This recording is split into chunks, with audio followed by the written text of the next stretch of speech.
Nu uitați că la 100.000 de abonați dăm o mașină cadou, gratis.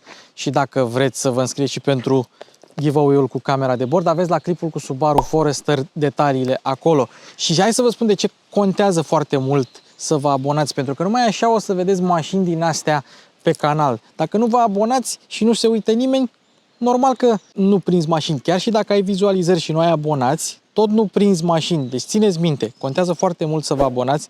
De asta și dăm giveaway-uri, pentru că avem cea mai tare comunitate și putem să avem abonați mulți să prindem mașini de genul ăsta. Deci vara asta ce vă pregătesc eu pentru voi, nu vă pregătește nimeni de pe YouTube-ul auto românesc. Da?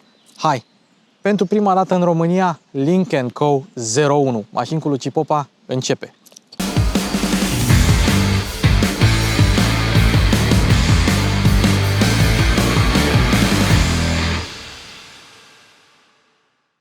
Dar înainte de toate, eu trebuie să mă duc în Germania să-mi iau mașină și probabil o să mă duc cu Daniel Leulescu, dar chiar și așa, tot o să folosesc un raport car vertical să văd dacă mașina este în regulă, pentru că oricât de bune am fi noi la verificat mașini și chiar atunci când te duci într-o țară străină și n-ai mecanic, n-ai service, poate te ajută un raport car vertical care îți spune dacă mașina a fost mătrășită la kilometri, dacă a fost furată, dacă are istoric negativ de daune, dacă a fost inundată de America, taxi și așa mai departe. Deci, un raport car vertical te poate ajuta. Și mai nou, raportul car vertical a devenit ceva mai prietenos. Are mai multe informații, au o nouă grafică, au două mascote și raportul este ceva mai user-friendly, atât pentru tine ca și cumpărător, cât și pentru tine ca vânzător. Un raport car vertical te poate ajuta dacă vrei să vinzi mașina. Așa că în descriere, sub butonul de like, aveți 20% reducere, folosiți codul meu și bucurați-vă de viitoarea voastră mașină. O să vorbim despre ce e Link & Co și așa mai departe imediat, însă trebuie să le mulțumim domnilor care au venit de la Brăila cu mașina asta. Au două și le-au adus din Belgia, doresc să le închirieze sau să le dea cuiva care să facă ride sharing cu ele. O să las în descriere toate detaliile, număr de telefon, e-mail, cont de TikTok și așa mai departe. Merită, pentru că sunt doar două în toată România și una este aici. Asta este sigla celor de la Link & Co, care pentru mulți ar putea însemna o companie chinezească, însă mașina asta este suedezo-chinezească, pentru că a fost fondată la Göteborg, acolo unde este Volvo.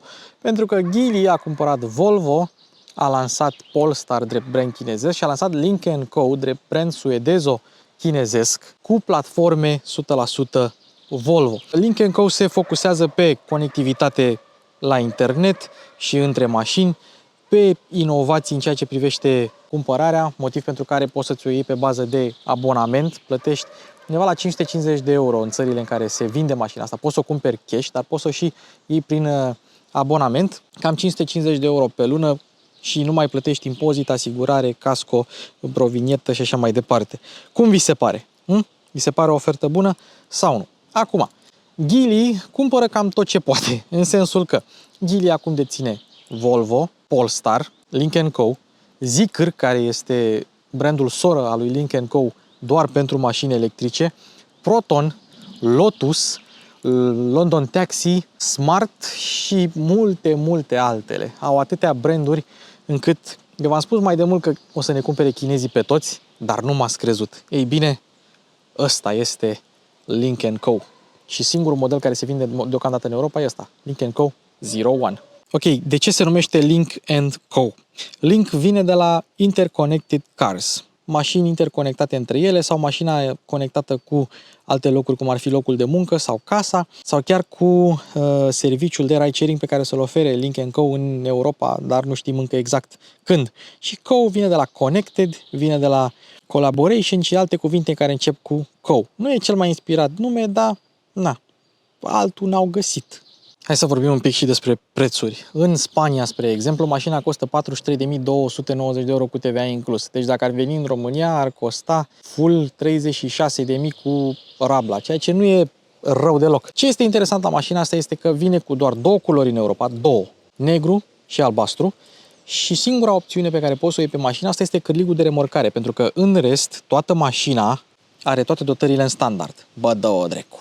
Chiar dacă nu pare, pentru că pare mai mare și este un pic mai mare decât Volvo XC40, 4,54 m, cred că are mașina, împarte platforma, motoarele, electronica și sistemele de siguranță cu Volvo XC40. Sunt construite pe aceeași platformă, pe Compact Modular Architecture, care e făcută de Volvo și de Geely în parteneriat, deci nu e platformă 100% de Volvo, dar e făcută de un subbrand de R&D numit China Euro Vehicle Technology. Deci, practic, au făcut ei așa un joint venture din ăsta în care China și cu Euro, adică Volvo, fac o platformă. Deci, mașina asta este în esență un Volvo XC40 cu altă siglă și un pic mai mare și mai spațioasă. La platforma asta, doar distanța dintre butucul roții față și pedal box e aceeași la toate modelele. Și sunt multe, Polestar 2, toate Lynk & Co-urile, multe Geely-uri, XC40, C40, sunt multe modele făcute pe platforma asta. Da, doar aceea este singura componentă comună. În rest, ampatamente, cartament, lungime, lățime, toate astea pot fi modificate. E o platformă modulară. Hai să vă arăt cheia. Asta este cheia, se vede? Arată ca o brichetă. Are butoanele aici, încuiere, descuiere și portbagaj. Și dacă vrei să scoți cheia fizică a mașinii, o scoți mai greu, dar o scoți până la urmă. Deci asta este cheia principală. Mașina vine cu două astfel de chei, însă mai vine cu o cheie care nu are niciun buton și este cheia de keyless, să zicem. Și asta are keyless, dar asta este cheie doar de keyless, foarte tare. Deci mașina vine cu 3 chei și mai vine și cu a 4-a cheie, cheia digitală. Cheia digitală fiind pe aplicație, tu setezi profilul și dacă, nu știu, treci la un alt Lynk & Co, îți pui setările, pac, și uite că ai aceleași setări pe care le ai pe mașina ta și pe cealaltă mașină. Mașină la schimb sau îți cumperi alta sau îți iei modelul facelift, etc. Acum nu e niciun secret că chinezilor le plac Porsche-urile și asta e clar inspirată dintr-un model Porsche, având farurile sus aici. Bine, astea sunt doar luminile de zi și semnalizările. Astea sunt farurile, niște LED-uri adaptive, fază lungă, fază scurtă. Și dacă vreți să vedeți semnalizarea, e bine, asta este.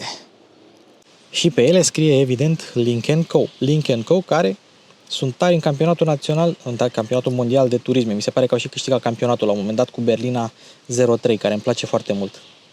Acestea sunt stopurile cu semnalizări LED, totul LED. Stopurile arată binișor așa, 3D.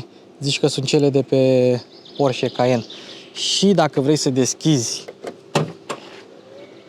portbagajul, ele automat se aprind. Chiar dacă tu nu ai farurile aprinse, automat se aprind toate stopurile când deschizi portbagajul. Cam așa arată. Avem ceața LED acolo și marșarierul aici îl avem. Deci arată bine, seamănă un pic cu Porsche Cayenne din spate. Dacă ar fi să-i tai partea asta de stop, ai zice că e Porsche Cayenne modelul nou 100% aproape.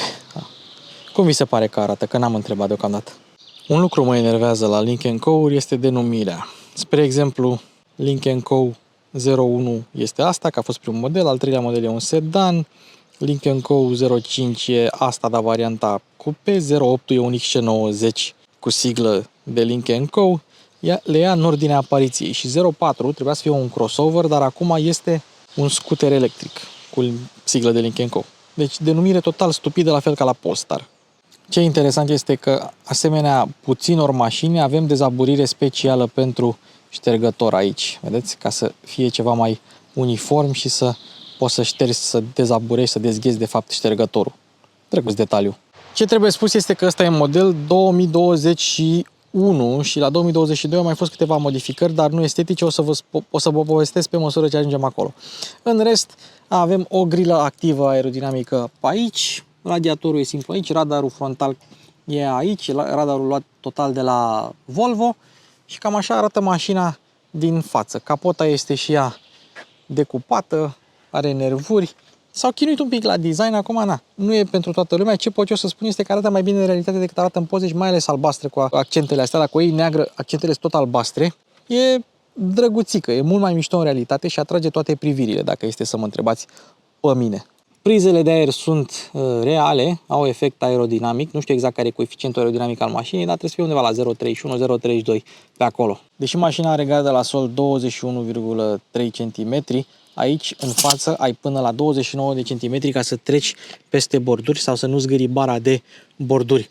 E o valoare foarte bună pentru un SUV compact. Și garda la sol e bună, să știți. Chiar și pentru varianta asta plug-in hybrid. Astea sunt jantele care au accente albastre pe doar 2 din cele 5 spițe rotunde, 15 zone cu căpăcele, scrie Link & Co pe ele, discuri ventilate pe față, McPherson pe față, multilink pe spate, discuri non-ventilate pe spate, 11,4 metri diametru de bracaj, destul de măricel dacă este să mă întrebați pe mine. Și ce e interesant este că și pe plăcuțe scrie Link & Co. În ceea ce privește anvelopele, aici avem niște Continental Winter Contact whatever. Ideea este în felul următor. Dacă tu te duci în țările unde se vinde mașina asta și îi spui că vrei anvelope de iarnă pe Link & Co-ul tău, Link & Co îți va echipa mașina cu anvelope de iarnă, dar plătești în plus vreo 10 euro pe lună. E bine, e rău, spuneți voi. Ne pare rău că mașina e murdară, dar a venit tocmai de la Brăila și n-am mai avut timp să o spălăm, că e destul de târziu și se întunecă. Dacă voi credeți că chinezii au făcut ei rabat la calitate în partea asta, ei bine, nu.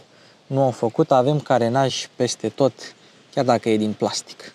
Dar pe spate este textil pentru o antifonare ceva mai bună și avem și apărătoare. De fapt, nu sunt de noroi, alea sunt de noroi, astea sunt ca să nu sară pietricele pe vopsea. Hai să vă arăt un detaliu interesant. Ăsta nu se deschide, da? Ăsta nu se deschide, da? Dar avem un buton pentru amândouă. Și atunci ce se întâmplă? Se deschid amândouă, bagi benzină și bagi curent în același timp? Păi ia fiți atenți de aici. Apăși odată și se deschide bușonul de benzină. Dar de fapt el doar se descuie. 42 de litri, benzină de 95 cu maxim 10% etanol. După aia dacă ai închis-o, o să rămână descuiat până când încui mașina. Dar dacă ți-ai apăsat pe butonul minune, se descuie și bușonul și se deschide și portul de încărcare. Portul de încărcare, încărcare Type 2, până în 2022 încărcare 3,7 kW sau 3,6, din 2022 încărcare 7,2 kW. Ăsta este portul și ia fiți atenți aici. Este magnetic, tati. Și rămâne deschis, a? Da. Rămâne deschis până încui mașina, a? Da. Ce tare. Fun fact. Ăla doar îl împinge. Pentru că chiar dacă e mașina încuiată, acum e mașina încuiată, tot poți să-l deschizi, fiind magnetic. Da. Deci nu are ce să descuie fiind magnetic. Pur și simplu îl împinge. Interesant asta, pentru că cei de la Link & Co spun că chestia asta nu se deschide dacă nu apeși pe buton. Dacă nu să nu se deschidă, că e doar magnetic. Și mașina e încuiată acum. Dar să nu trageți din partea asta, pentru că aici e doar ornamental. Da, copii? Bare negru lucioase. Interesant. Interesant. De fapt, lasă barele negru lucioase. Avem plafon negru, bare negru lucioase, albastru pe aici, dar alt albastru decât cel de pe vopsea. E un colant. Deci pare să fie colantă. Nu pare. Pare a fi vopsea. Apoi vopsea, dungile astea cromate aici, plastic negru și acolo ceva plastic satinat ca să imite metalul. Mașina asta are multe texturi, suprafețe exterioare, oglinzile sunt negre, negru lucios aici, negru plasticos acolo. Hai mă că s-au chinuit, dă-i în spanac. S-au chinuit. Și eleronul tot negru lucios e. Ia să vedem. Se deschid geamurile din cheie. Da. Dar doar cele față. Ba nu. Eu cred că se deschid toate 4. Oprește-te. Așa. Și acum hai să vedem. Deschid. Se deschid toate. Doar că atâtea duceau acelea. Trapa. Ia să vedem. Se închide și trapa? Da, se închide și trapa. Stop. Și, apropo, astea sunt fix motorașele de oglinzi de Volvo. Fix, la fel, identic se aud. Dar blind spot-ul ăsta nu e de Volvo. Sistemul în sine e același, doar că grafica nu e aceeași. Așa, că la Volvo e pus undeva pe aici. Așa, hai să vedem. Ținem apăsat pe butonel și se închid toate, inclusiv trapa. Da? Și chiar sunt curios. Da, se închide trapa cu tot, cu copertină. Că la multe mașini nu se închide și copertina. Uitați câta trapa panoramică are mașina asta, este absolut huge. Huge, este imensă, tată, imensă. Și e standard, boss. Până și sunetul de la uși. Zici că e de Volvo. Acum, apropo, și mânerele astea, da, tot de inspirație Volvo sunt. Hai să vedem. Nu e rapper cum este chelul, nu e ciocan cum e nelu. Hai să vedem. Deci, moale aici, tare aici, mai moale aici, dar altă textură, moale aici, un fel de piele, dar nu e piele pentru că Link & Co e cu materiale reciclabile, ecologice de genul ăsta, pac. Ăsta este un plastic texturat, nu dăm în el. Aici avem plastic ce imită cromul, plastic tare aici și buzunar capitonat cu cauciuc. Uitați-vă câte suprafețe, texturi, forme diferite avem într-o mașină chinezească care e full 43.000 de euro. Mai e și plug-in hybrid, mai are și 260 de cai. Și mai are și sistem audio de la Infinity by Harman cu 10 difuzoare care se aude blană. Deci, bun pe materiale acest Link & Co. Pragurile au și ele inscripția Link & Co, la fel ca și elementul ăsta, la fel ca și volanul, pentru că chinezii sunt foarte narcisiști. Evident, geamurile au protecție și dacă vrei să rabatezi oglinzile, ca la Volvo, apeși pe amândouă în același timp. Și când dai în marș arier, la fel, aceeași chestie, dai o dată pe fiecare oglindă și se duce oglinda în jos. Hai să vedem și în spate, dacă avem... Evident că avem protecție. În ceea ce privește geamurile la modelul 2022 sau de la modelul 2022 încolo, avem geamuri laminate pentru un confort acustic ceva mai bun. Hai să vedem materialele. Moale, tare, moale. Aici la fel plasticul ăla texturat care arată destul de binișor. Seamănă cu cel de pe Volvo, dar nu e chiar așa. Aici buzunar capitonat cu cauciuc și cam același plastic. Deci bine pe materiale și în față și în spate. Domnul Link & Co 01. Butonul de blocare geamuri este la șofer, dar aici avem child lock-ul cu cheie normală. Apropo de child lock și de siguranță și de alte asemenea, 5 stele la teste de siguranță Euro NCAP cu procentaj 96%, e tank, e Volvo mașina asta, da? 4 ani garanție, 120.000 de kilometri, testul el anului trecut cu brio, ce mai vrei, chinezule. Hai să analizăm un pic și spatele, eleron, al treilea stop de frână, ștergătorul l-ați văzut, spatele se aseamănă cu Porsche Cayenne, banda asta neagră, cârlic de remorcare, opțional evident și uite aici încă niște 2-3 bucăți de plastic negru lucios, țevile sunt reale, sunt 2 țevi reale, arată bine. Sau cel puțin mie mi se pare că arată bine. Hai la portbagaj. Fun fact, de la modelul 2022 avem și camere 360 pe mașină. Dar asta n-are, că e 2021. Hai să deschidem portbagajul. Automat se aprind stopurile și avem portbagajul full electric.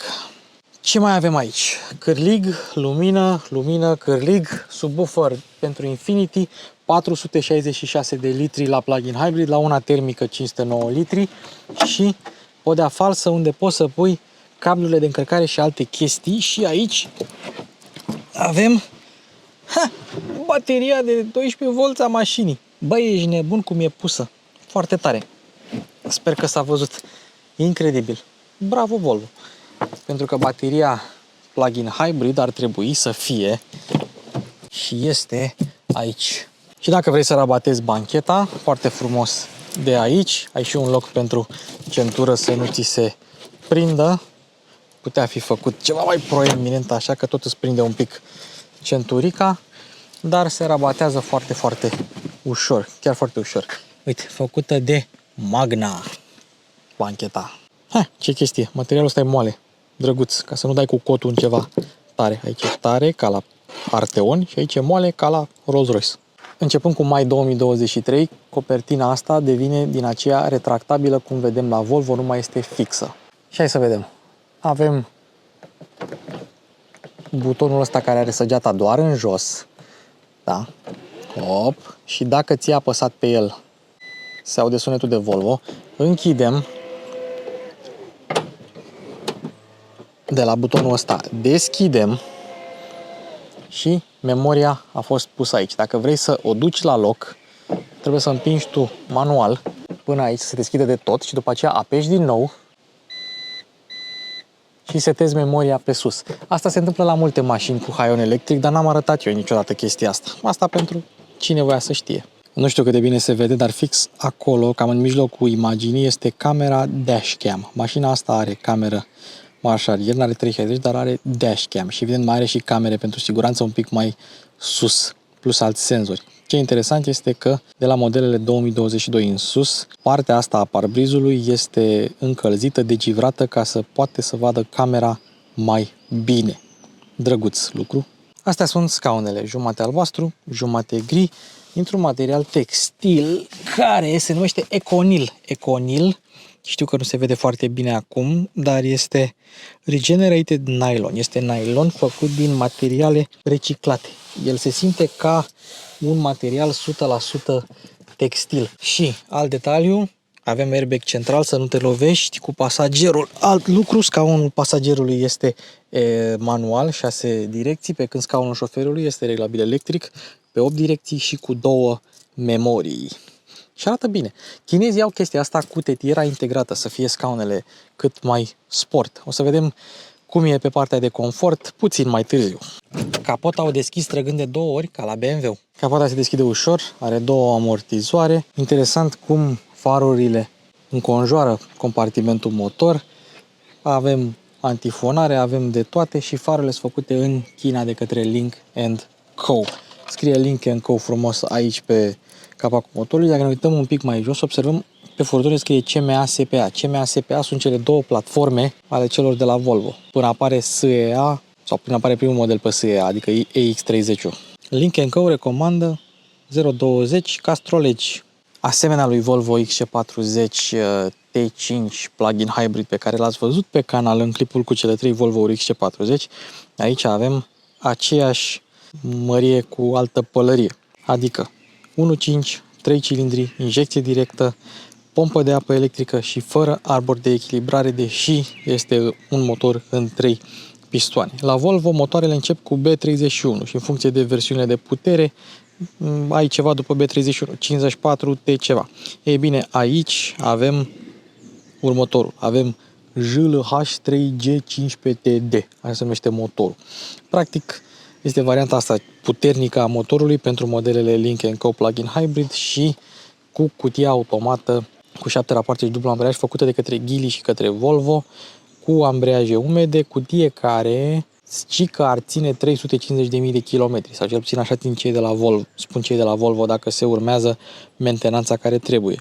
Se pune pe modele Lynk & Co, se pune pe modele Geely, se pune pe modele Proton. Cel care este pe Volvo este unul foarte, foarte, foarte asemănător, dar diferența de ce se numește așa, cred că ține de emisii. În general, motorul e același, am impresia că ăsta are o cursă a pistonului ceva mai scurtă.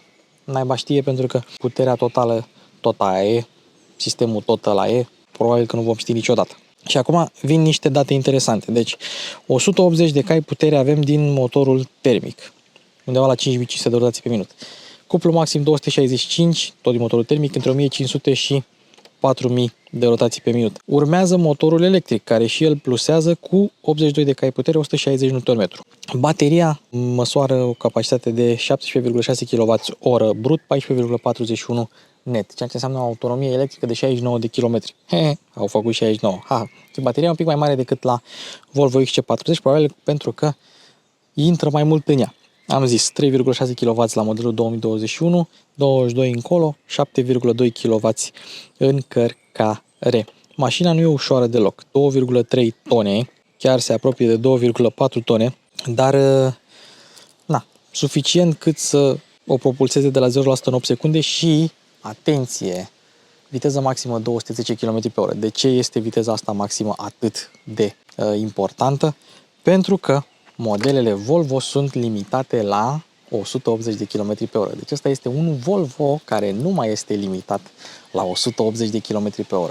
Așa că dacă stai în Suedia și vrei să depășești pe toți ăștia cu T8-uri, ia una de asta. Ia una de asta.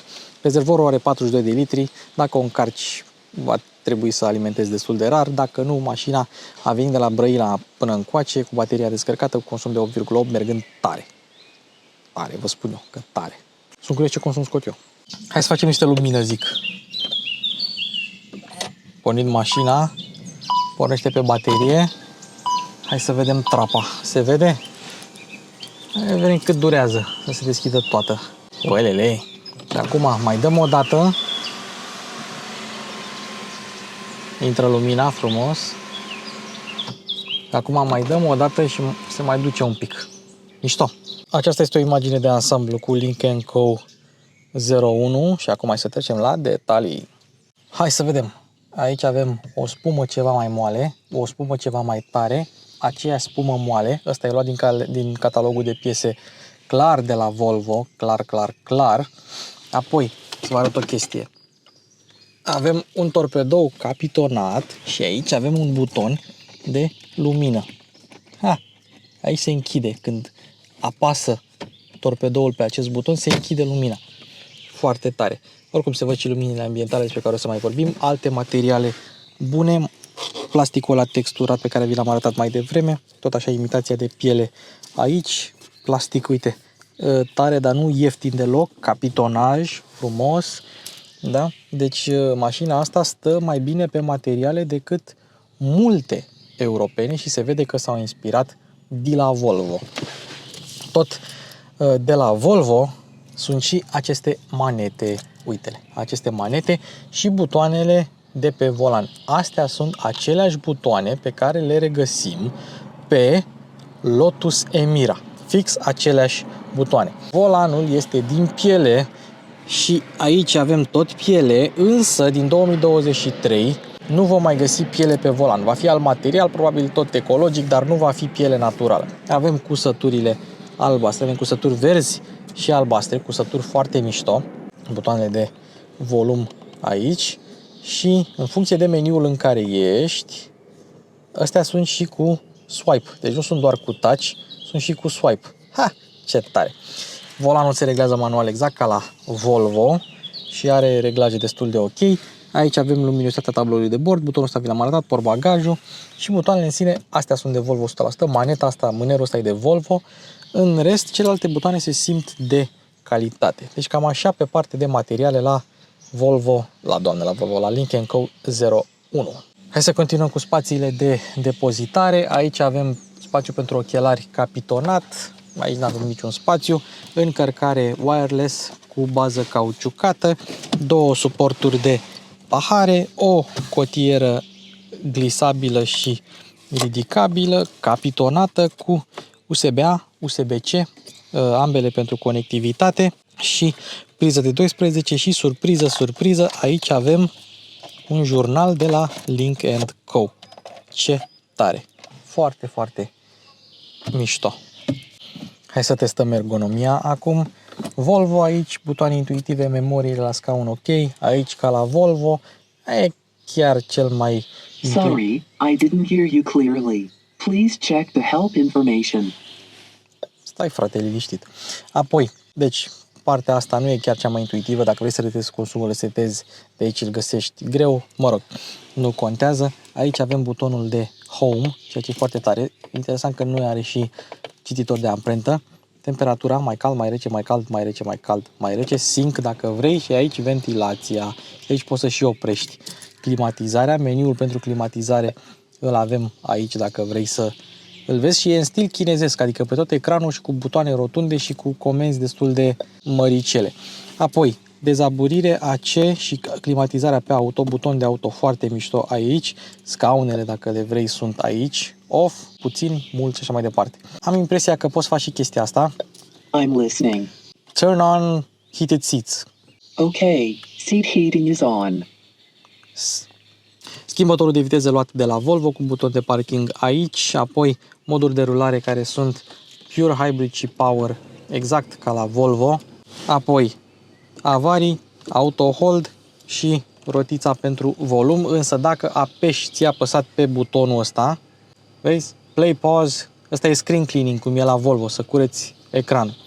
Ok, apoi pe partea de ergonomie ce mai avem? Aici avem luminițe, trapă și chestia asta. Da, deci nimic ieșit din comun.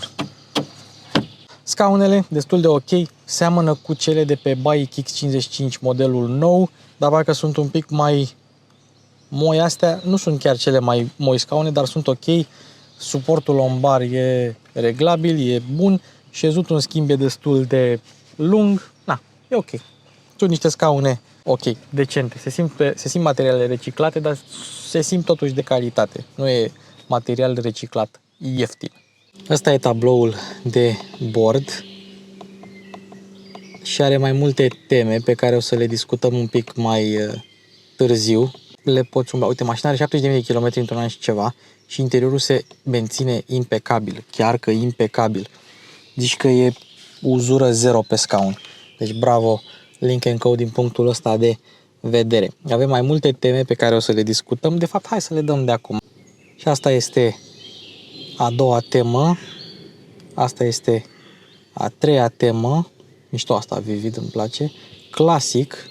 Și deja la Classic se vede stilul Volvo aici, cu bateria și cu picătura de benzină. Mișto asta. Și Blaze care a fost până acum. Blaze care e cu roșu, dar de fapt ceasurile sunt galbene. Hai să lăsăm pe Classic. Astea sunt, da? Ok. Și suntem pe modul Hybrid. Am uitat să zic. Volan încălzit începând cu mai 2023 pe Link & Co 01. În caz că n-ați văzut deasupra oglinzii, e o cameră. O să vă spun imediat pentru ce este. Bun.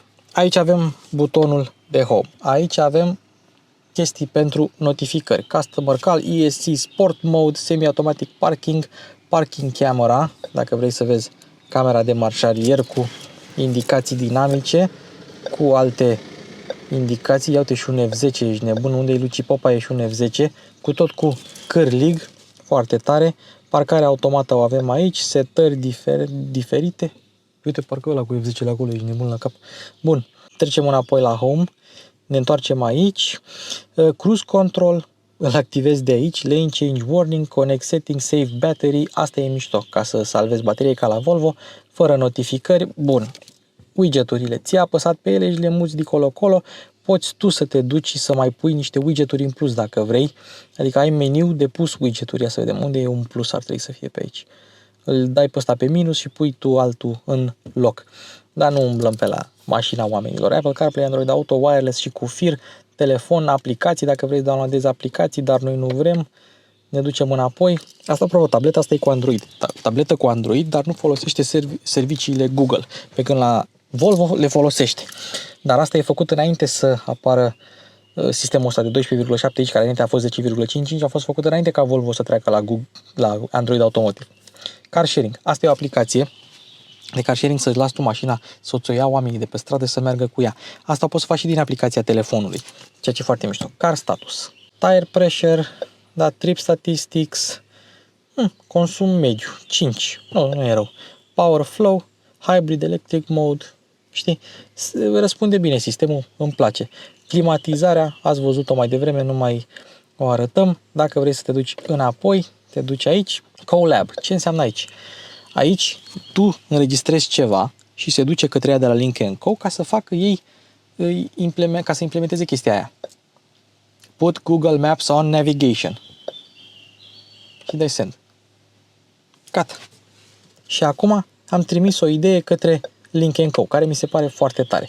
Inbox, Journey Camera, asta este dash cam-ul. Deci tu ai... asta e selfie camera și asta e outside. Ei, gândește-te că eu pot să filmez vlogul ăsta de aici. Uite o câine. Da? Și să filmez așa.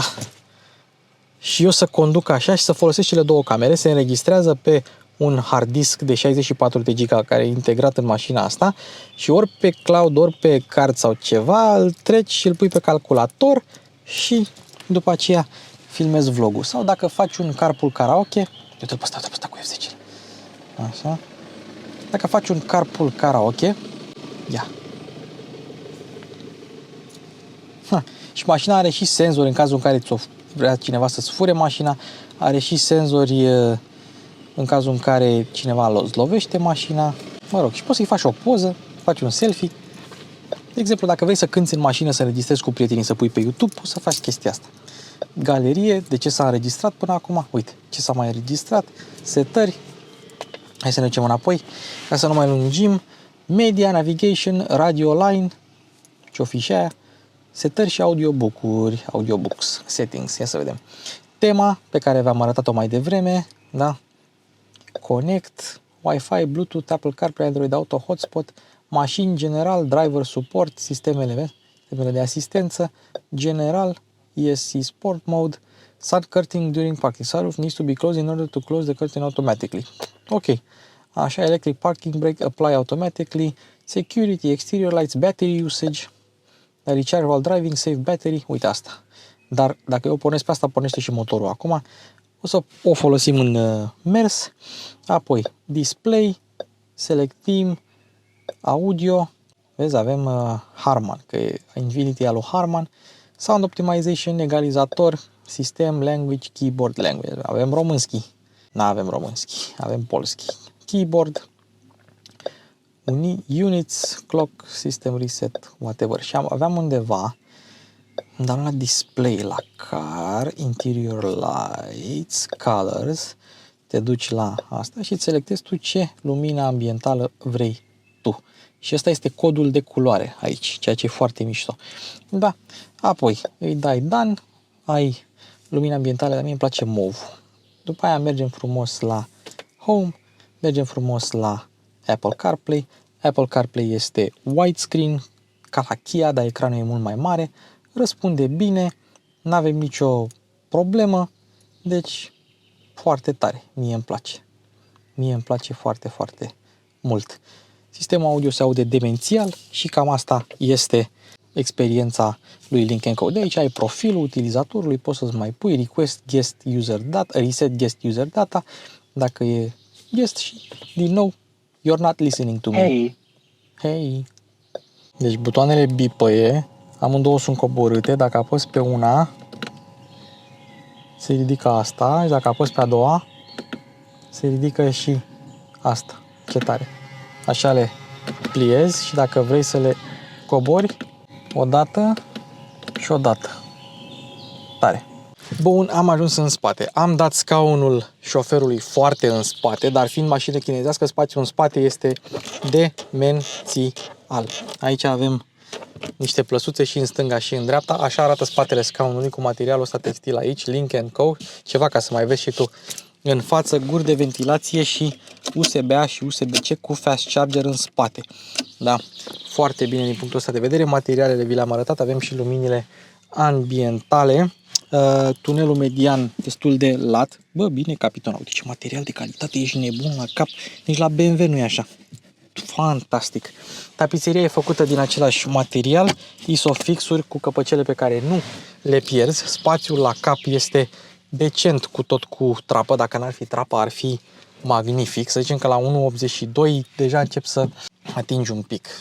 Bancheta e ok ca și formă, dar e mai tare decât scaunele față, mai rigidă. Dacă este să mă întreb pe mine, mai un geam mai suplimentar. Avem o cotieră fără ski hatch cu două suporturi de pahare. Pe total bancheta e mișto, dar avem, vezi, n-am prea mai văzut la alte mașini chestia asta. Să ai o pernuță aici pe care să stai. Și într-adevăr, stai mai bine ca și șezut, dacă a spătar, da, e tare. Na, ai cotieră, e tare, n-ai ce să îi faci și tetierele, sau cel puțin asta din mijloc este diferită față de celelalte care sunt mai sportive. Na, chinezii cu ale lor, noi cu ale noastre. Hai să mergem să o conducem. Și alt detaliu interesant, avem lumini ambientale la picioare, în spate. Și foarte mișto. Uite, am Adidas și din verzi se făcură mov și albaștri. Ce tare! Și e mult spațiu sub scaun. Foarte mult spațiu sub scaun. Bă, mașina asta e mișto. E spațioasă și e mișto și are și Apple CarPlay. Deocamdată două mașini chinezești au avut Apple CarPlay și Android Auto. Asta și cu SVM-ul care e de fapt italo-chinezească. Și asta este suedezo-chinezească. La ce mașină mai vezi semnalizările care sunt pe capotă? Cât de tare! Cât de tare!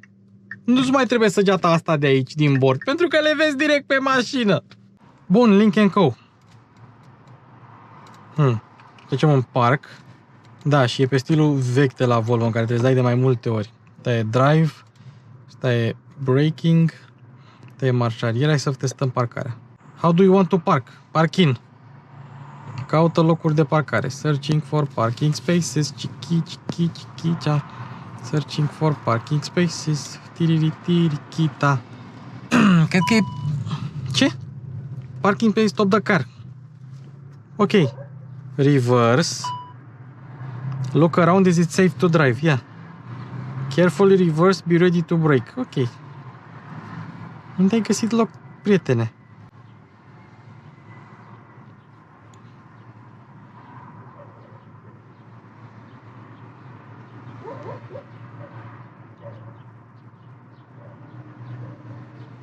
Bă, ce drept a găsit? Acum... Ok. Stop and put gear into drive. Ok. Drive carefully și îți arată și cât mai are din manevră. Foarte mișto. Stop and reverse. Ok.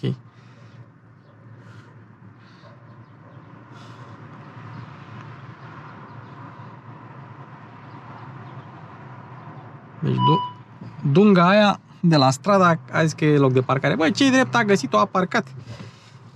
Așa crede mașina. Foarte bine. Hai să vedem cum merge.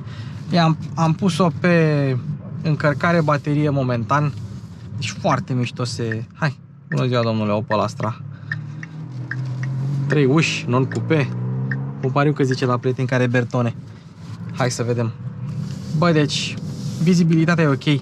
Oglinzile, ca urechile lui Shrek, sunt mari și ies așa, mult în afara mașinii, ceea ce e bine pentru vizibilitate, pentru că ai vizibilitate și acolo, Infinity-ul ăsta care e mai gros un pic aici, dar ai foarte, foarte mult loc în jurul oglinzii. Asta e ok, asta e bine. În spate cum e vizibilitatea? Decentă.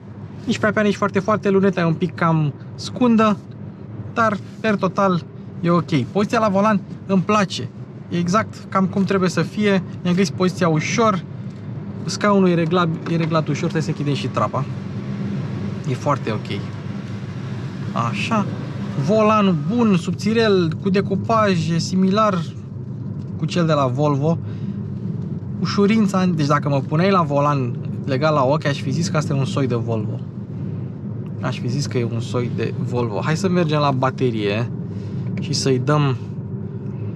Trebuie să te obișnuiești un pic cu chestia asta. Deci te duci la Settings, bam, Car, Battery Usage, Recharge while driving, să folosim bateria. Ok, mergem la modurile de rulare.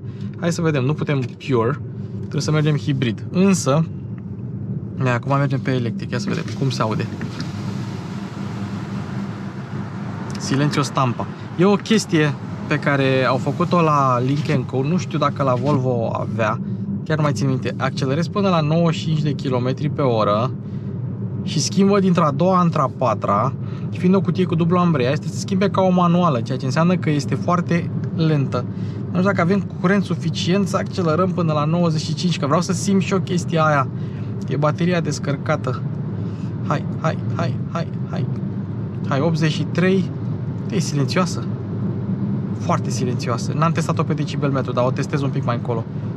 Hai, 95, hai. Nu trece pe benzină, nu trece, 94, 95. Hai, uite, s-a oprit. Bam! Și a schimbat treapta. Foarte tare. Deci, efectiv, ți-a oprit accelerația din loc. Foarte mișto. Deci e exact adevărată treaba. Bă, și ce mișto ia virajele, și ce silențioasă e. Foarte mișto. Sunt curios cum e suspensia, dar momentan acum cu jante pe 20 și anvelope de iarnă e decentă. Apropo, mașina e tracțiune în față, să nu credeți că e integrală, da? Deci e plug-in hybrid, 260 de cai, 261 cu tracțiune față. Hai să-i dăm un kickdown. N-are pedală de kickdown. Oho! Accelerează exact ca la Volvo. Exact ca la Volvo. Și destul de silențioasă. Bă, se duce. Și asta nu e pe sport, e pe hybrid. Se duce, are resurse, motor electric, motor termic, o rezervă de baterie în caz de orice. Se conduce similar lui Volvo XC40 T5 plug-in hybrid, dacă nu e chiar mai silențioasă. Se aude un pic de zgomot de vânt de la oglinzi, chestie care cred că au rezolvat-o cu geamul laminat, dar e destul de silențioasă. Doar vânt se aude, nu se aude motor, nu se aude o rulare. Și ce interesant cu jantele astea pe 20, că nu se aude la rulare. Trecerea de la frânarea regenerativă la frânarea normală se face mai plăcut decât la Volvo XC40. Bun, asta suntem în modul braking acum și avem ceva regenerare destul de puternică. Ok. Este ok. A pornit motorul termic, că de 3 pistoane. Se aude cum urmărește matizul, dar e un matiz foarte, foarte departe. Ia. Și exact ca la XC40, în sensul că regenerarea începe un pic mai târziu. Stă binișor, are un pic de ruliu. Și acum, dacă o trecem pe drive și nu mai avem braking, avem un M mic aici. Înseamnă că dacă dăm așa, schimbăm treapta pe manual. Ia. Ha, da, exact ca la Volvo. Bine, că nu e cea mai rapidă cutie din coteț. Nici nu vrea să fie. Dar, bă frate, ce silențioasă e mașinuța asta. Parcă nu-ți vine să crezi. Ok, hai să o trecem pe power. Powerică. Nu pe manual, o trecem pe drive, că manualul e cam... ok, acum pe manual îmi arăți turometru de moașta pe gheață, da? Hai manual. Hai să stăm cu aia pe manual. 4000, 5000, schimbă, nu e foarte rapidă. Bum, a treia, frânele bune. Hai să intrăm într-un viraj. Cu anvelope de iarnă, stă, pierzi feeling-ul pe la mijlocul virajului după ce se încarcă mașina. Tinde să subvireze, dar mai mult de la anvelope. Că așa ținuta e destul de neutră cu un pic de ruliu, așa stânga-dreapta, hopa. Un pic rigidă, dar nu e nici pe de... Opa! Nu e... Opa! Auzi SP-ul mâncat la artata, dar noroc că avem aici ESC Sport Mode. Electronic Stability Control. E pe... Asta nu e ESP. Bine, același rahat, doar că se numește altfel. Da, hai să trecem pe Sport. Ui! Foarte ok. Bă, mai plăcută decât mă așteptam. Ba chiar aș zice că față de un Volvo T5, XC40 T5 e mai mișto. Ate, bă, dar e chiar distractivă, deci pierde aderența, ai cuplul la maxim acolo, se învârt roțile în gol și subvirarea e mega progresivă, adică iar nu se duce drept înainte, nu se duce, hai copacul că vin, nu, se duce un pic așa, glisează. Pentru o mașină cu tracțiune față, care cântărește 2,4 tone, 2,3, 2,4, cât vreți voi, e super mișto! Super mișto jucăria! Da, e un pic rigidă așa. Ia.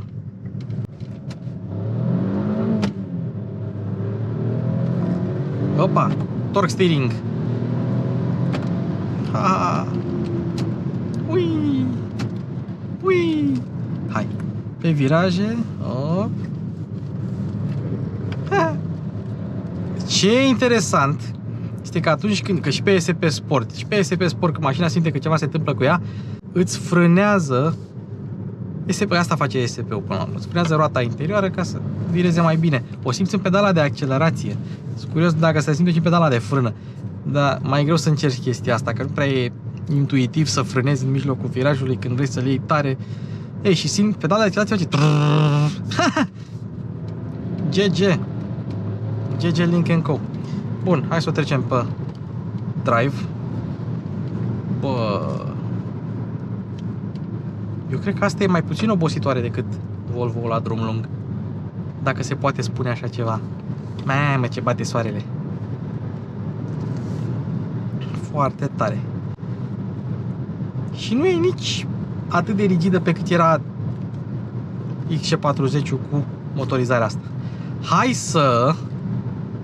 Hai să testăm și sistemele de asistență. Apropo, consumul o să fie mare că i-am dat în gură, dar cât e? 10. 10 l-a dat în gură cu încărcat de baterie, nu e deloc rău. Nu este deloc rău. Și pun pariu că, bine, acum n-am mai dat pe recharge while driving și o să mai scadă. Dar mașina are un consum mediu pe ultimii 10.000 de km de 7,2. La cât e mașina de mare și la cum cred eu că s-a mers cu ea, e super, super mișto. Uite. Ui! Și cu anvelope de iarnă tot. Hai să vedem și sistemele de asistență. Hai să punem pilotul Highway Assist. la 80 la oră.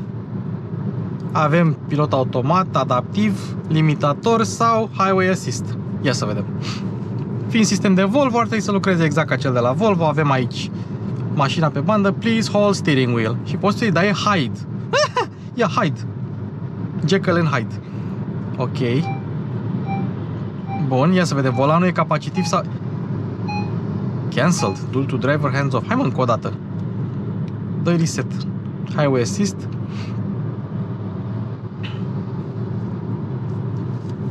Trebuie să fie rezistiv, nu e capacitiv. Dar văd că efectiv se dezactivează. Noi suntem în drive și efectiv îți intră în regenerare, îți intră într-o frânare forțată. Please hold steering wheel. Distanța o păstrează față de mașina din față, o setezi de aici. Ok. Hai. Ia. Da. S-a dezactivat. Este rezistiv, nu e capacitiv. Ce e interesant este că pe drive diferența între frânarea obișnuită și regenerativă e mai mare, adică diferența aia de pedală e mai mare. Dacă o treci pe braking, diferența e ceva mai naturală.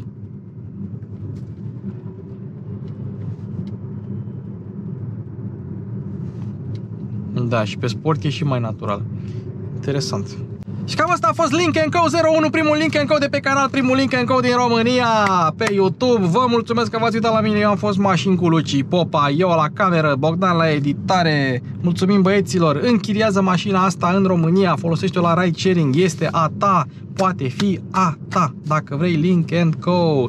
Mașină foarte ok, consumul a scăzut la 9, dar cred că ar consuma exact cât ar consuma un plug-in hybrid de la Volvo, adică e același sistem, nu cred că e mare diferență. Asta este. Nu uitați de giveaway-urile noastre, abonați-vă pentru mai multe mașini șmechere și eu am fost Luci, Mașini cu Luci Popa. Se încheie! Woo!